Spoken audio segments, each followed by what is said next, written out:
নমস্কার বন্ধুরা, ছোমাস কিচেনে তোমাদের সবাইকে স্বাগত। আশা করি বন্ধুরা তোমরা প্রত্যেকেই ভালো আছো এবং সুস্থ আছো। আজকে আমি তোমাদের সাথে রেসিপি শেয়ার করব চিকেন পকোড়া। এবার দেখো কী করে করলাম, তাহলে তোমরা দেখতে থাকো। এখানে কিছু উইথ বোন চিকেনে নিয়েছি, তোমরা চাইলে বোনলেস চিকেনও নিতে পারো। এখানে পরিষ্কার করে ধুয়ে নেওয়া আছে। এবার দিলাম গোলমরিচের গুঁড়ো 1 চামচ, আদা পেস্ট একটু বেশি করে দিয়েছি, 2 চামচ করে আছে আদা পেস্ট, আর রসুন পেস্ট বেশি দিয়েছি। আর এখানে আছে কাশ্মীরি লঙ্কার গুঁড়ো 1 চামচ, আর আছে কাঁচা লঙ্কা বাটা 1 চামচ। এবার খুব ভালো করে মিশিয়ে নিতে হবে যাতে মশলাটা ভালো মতন ঢুকে যায়। তারপর দিয়ে দিলাম ছোটো এক বাটি মানে 4 চামচের মতন আছে চালের গুঁড়ো, আর বেসন দুটো সমান সমান নিয়েছি।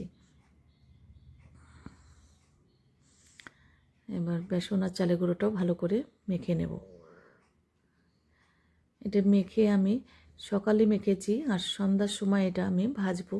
মানে অনেকক্ষণ যদি রাখা যায় তাহলে দেখবে খুব সুন্দর সফট হয়ে থাকবে চিকেনটা। এটা আমি রেডি করে রেখে দিয়েছিলাম, একদম সকালে করেছি, সন্ধ্যার সময় ভেজেছি। এবার দেখো সাদা তেল গরম করে নিয়েছি, এবার এখানে ভেজে নেব।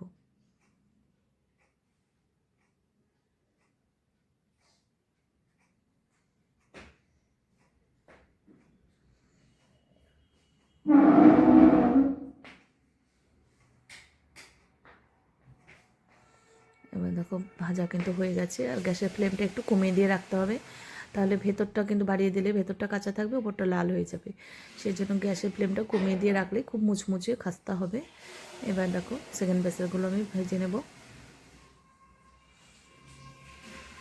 তোমরা প্রত্যেকেই করতে জানো, কিন্তু আমি কি করে করি সেটাই তোমাদের সাথে শেয়ার করলাম।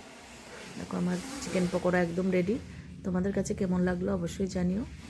আজকে তাহলে আমি এখানেই রাখছি। টাটা বন্ধুরা।